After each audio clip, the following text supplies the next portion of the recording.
I want to give a huge shout out and a thank you to my sponsor, P2 Collectibles, located at 204 East McGalley Road in Muncie and on eBay as well. So next time you're here in Muncie, let us know. Come give us a visit. Hey, what's up guys? This is Dominic with Plus3 TCG, here to bring you a pretty spicy deck profile from Indiana's OTS Championship this weekend at Guardian Games. This Shaddoll Invoked deck got all the way to top 8, so it's over a 50-man tournament, pretty good turnout. And I made this deck for my friend Jake, who just got back into the game. He really likes Shaddolls, so I figured they have a lot of good synergy with the Invoked engine, so I threw them together and, well, it did them pretty well. So I'm going to go ahead and jump right into the deck for you guys. We got 3 Alistair the Invoker, no explanation needed there, best card in the deck.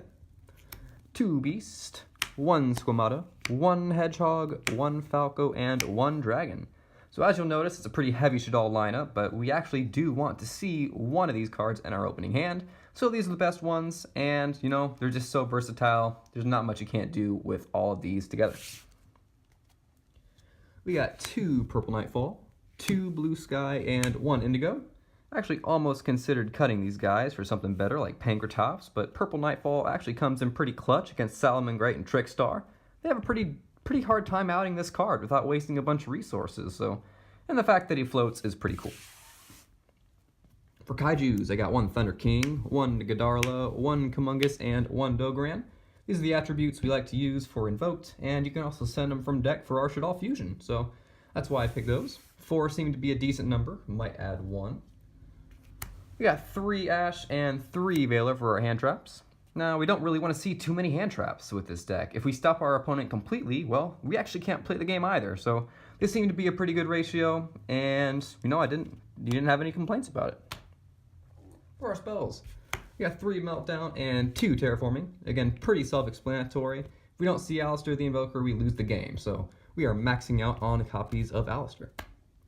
Spiciest card in the deck, we got 3 Shaddoll Fusion. Nobody sees this coming, and you know, it actually is a pretty good play starter. It's a good Ash bait too, so if they Ash this, then you're free to go on with your Alistair play and win the game.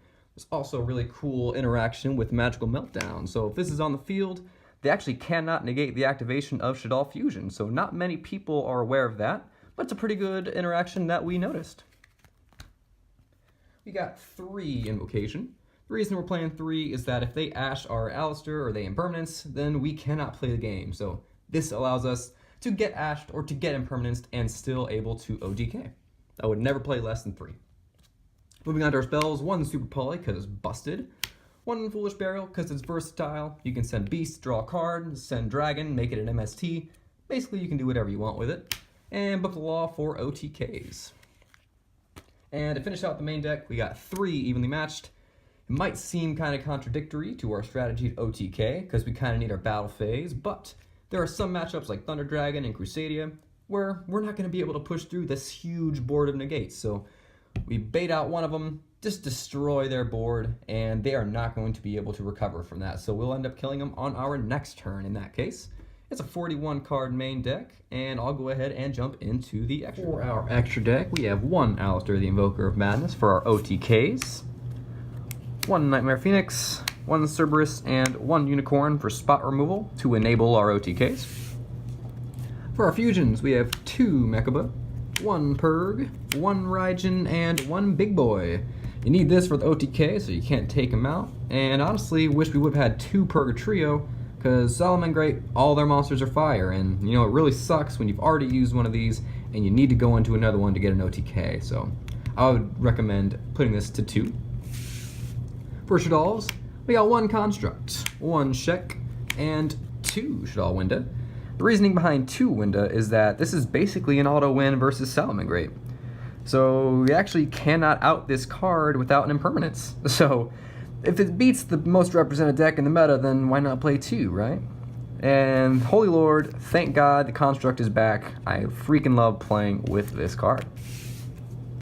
We got 1 Starving Venom for our Super Poly target against Thunder Dragon, just absolutely a blowout. And to round it off, we actually have Yazi. He didn't make this once. It was just a 15th extra card because we didn't know what else to play. I was using the Boral Sword and Trickstar, so actually this should probably just be a Boral Sword Dragon. Overall, I was really impressed by the turnout this deck had. Considering that he doesn't really know much about the meta right now and still managed to top 8 a tier 2 event, it says just how good of a meta call that this deck was, and I look forward to bringing this to the next regional in Rosemont and seeing how it does.